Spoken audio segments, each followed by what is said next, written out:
दिल है कि मानता नहीं, मुश्किल बड़ी है रस्में मोहब्बत, ये जानता ही नहीं। দর্শক, কেমন লাগলো? মনে হচ্ছে কুমার শানু এই মুহূর্তে গান করেছেন। আসলে উনি কুমার শানু নয়, উনি আমাদের চট্টগ্রামের একজন সঙ্গীত শিল্পী, যিনি আমাদের আজকের গানের আড্ডায় এসেছেন, যার সাথে আমরা আড্ডার পাশাপাশি তার এই যে কুমার শানু হয়ে ওঠার গল্প শুনবো এবং সাথে আপনারাও আমাদের সাথে থাকবেন। আমরা এই মুহূর্তে জানতে চাইব তার এই গানের শুরু কখন থেকে এবং কতদিন ধরে আসলে এই চর্চা করছেন এবং হুবহু কুমার শানুর মতো আসলে কিভাবে সেই বয়সটাকে ধারণ করছেন, লালন করছেন, সেই বিষয়গুলো আসলে জানার চেষ্টা করব। ভাইয়া কেমন আছেন? একটু যদি। জি, আলহামদুলিল্লাহ আছি ভালো। আপনি কেমন আছেন? ভালো আছি। আপনাকে সবাই বাংলার শানু নামে চিনে এবং ডাকে, আসলে এই বিষয়টা আপনার কাছে কেমন লাগে? আসসালামু আলাইকুম সবাইকে। আর অবশ্যই ধন্যবাদ মোহনা টিভিকে যে আমাকে একটা সুযোগ করে দেওয়ার জন্য। তো আসলে আমি তো আমার নাম বাংলার শানুটা আসলে আমি যখন ক্লাস 8-এ পড়ি তখনই আমার শিক্ষক, আমার ক্লাসমেট, আমার শুভাকাঙ্ক্ষী যারা ছিল স্কুলের বন্ধু বান্ধব সবারই দেওয়া এই নামটা বাংলার শানু। এটা আমার নিজের দেওয়া কোনো নাম না, মানুষই আমাকে বাংলার শানু দিয়েছে। গান গাওয়ার শুরুটা কবে থেকে? আসলে ছোটবেলা থেকে কি আসলে কুমার শানুর ভক্ত ছিলেন? তাহলে আপনার শৈশবের গানটা যদি একটু আমাদেরকে শোনান। ছোটোকাল থেকে একটু গান ভালো লাগতো, গান শুনতাম। তো শুনতে শুনতে আসলে যা এতটুকু বলা, যা এতটুকু শোনা, এতটুকু আসলে কুমার শানু হলো যে উনি লিজেন্ড, নিঃসন্দেহে উনি হলো ওয়ার্ল্ড ওয়াইড একজন সিঙ্গার। আমি আসলে কখনো ওনার মতো হতে পারবো না। উনি, আমি। তো আসলে বেসিক্যালি আমি নিজেও জানি না যে কখন গান গাইতে গাইতে বাংলার শানু হয়ে গেছে। এই গানটা নিয়ে অনেকে আসলে গানটা আমার খুব জনপ্রিয় একটা গান কুমার শানুর, সেটা হলো যে ভুল সবই ভুল।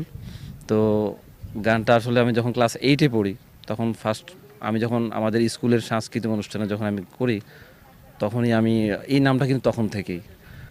জীবনের নাম যদি রাখা হয় ভুল, জীবনের নাম যদি রাখা হয় ভুল, স্মৃতির নাম তবে বেদনার ফুল। ভুল সবই ভুল, ভুল সবই ভুল। কুমার শানুর সাথে এতটা মিল হলো কিভাবে? এটা কি স্বাভাবিকভাবে হয়েছে না অনেক অনুশীলন করেছিলেন? আসলে স্বাভাবিকভাবে হয়েছে। আমি গান নিয়ে কোনো রকমের কোনো কিছু নেই আমার, আমি শুধু জাস্ট শুনতে হয়েছে এতটুকু। যদি বলি এখনই একটি কুমার শানুর মতো করে একটা মিলিয়ে গান করার জন্য আসলে হুবহু কোন গানটি গাইবেন?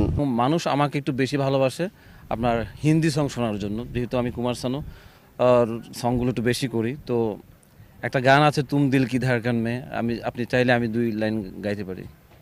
तुम दिल की धड़कन में रहते हो, तुम रहते हो, तुम दिल की धड़कन में रहते हो, रहते हो, मेरे इन सांसों से कहते हो, कहते हो।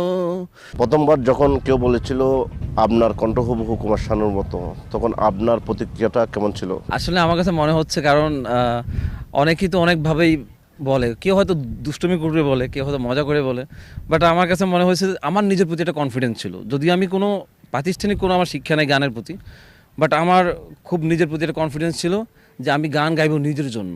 তখন যদি কেউ বলতেন একটু গেয়ে শোনান, আসলে কোন গানটি গাইতেন?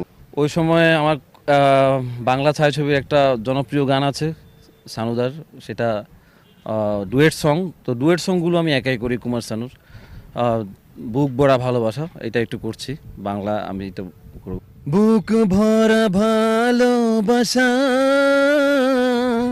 রেখেছি তোমারই জন্য, বুক ভরা ভালোবাসা রেখেছি তোমার জন্য। ও প্রিয় আমার, আমি যে তোমার, তুমি শুধু আমারই জন্য। গানের পিছনে পরিবার থেকে আপনার সাপোর্ট কেমন ছিল? আমার পরিবারও মোটামুটি আমার গানের জন্য তো সবাই আমাকে বলতো যে কাইয়ুম, তুমি অন্তত গান দিয়ে কিছু একটা করো, তোমার যে প্রতিভা, তোমার যে আসলে তোমার যে কণ্ঠ, ভয়েস, এটাকে তুমি একটু উন্মোচন করো। আপনার গান শোনার পরে শুধুই কি যারা আপনার গান শুনতো তারা কুমার শানুরই গান শুনতো, না অন্য কারো গান শুনতে চাইতো? যেমন আমি মাঝে মাঝে আপনার যেমন সৈয়দ আব্দুল হাদির একটা গান আমি করি, 2টা লাইন। আমি অন্যান্য সঙ্গীত শিল্পীদের গানও আমি করি। যেমন বেসিক্যালি যেহেতু আমি বাংলার শানু, কুমার শানুর সংগুলোই বেশি করি, বাট তাই বলে অন্য অন্য সং করি না সেটা না, তবে একটু কম করি। চলুন দর্শক তাহলে সবচেয়ে ওনাকে রিকোয়েস্ট করা গান কোনটা, সেই গানটা ওনার মুখ থেকে শুনে আসি। যেমন আমার একটা জনপ্রিয় গান আছে, সেই মেয়েটি। আমি মাঝে মাঝে চট্টগ্রামে স্টেজ প্রোগ্রাম করি, মাঝে মাঝে, খুব রিয়ার। তো সেখানে আমাকে সেই মেয়েটি গান গাইতে হয়, সেই মেয়েটি খালিদ হাসান মেলুর, এই গানটা আছে। তারপর সৈয়দ আব্দুল হাদির যে গানটার কথা বলছি, আমার খুব ভালো লাগে এই গানটা। আমি 2টা লাইন এই গানটা গাচ্ছি সৈয়দ আব্দুল হাদির। কি করে বলিব আমি, কি করে বলিব আমি, আমার মনে বড় জ্বালা, মনে বড় জ্বালা। কেউ কোনো দিন আমারে তো, কেউ কোনো দিন আমারে তো কথা দিল না, কথা দিল না। ভবিষ্যতের স্বপ্ন কি শুধু কাভারে সীমাবদ্ধ থাকবেন, না নিজের মৌলিক গান গাওয়ার চিন্তা ভাবনা রয়েছে? কোনো সুযোগ যদি আমার হয়ে যায়, আল্লাহ চাইতো যদি এমন কোনো সুযোগ আমি পাই, তাহলে অবশ্যই আমার এই ভয়েসটাকে আমি অবশ্যই কাজে লাগাবো। এবং এটা তো জানেনই সবাই যে গীতিকার গান লেখে, সুরকারে সুর দেয়, আর শিল্পী তার নিজের ভয়েসে করে। তো এমন যদি হয় তো ইনশাল্লাহ অবশ্যই আমি চেষ্টা করবো আমার বেস্ট থেকে বেটারটা দেওয়ার জন্য। আমরা চাই আপনার কণ্ঠে মৌলিক গান উঠে আসুক। আমরা প্রোগ্রামের শেষ মুহূর্তে চলে এসেছি, যদি দর্শকদের উদ্দেশ্যে একটি হিট গান করতেন। সেই মেয়েটি আমাকে ভালোবাসে কি না আমি জানি না, সেই মেয়েটি আমাকে ভালোবাসে কি না আমি জানি না। যার মেঘ কালো চুল, ও হরিণীর চোখ, ও কণ্ঠটি গানের বিনা,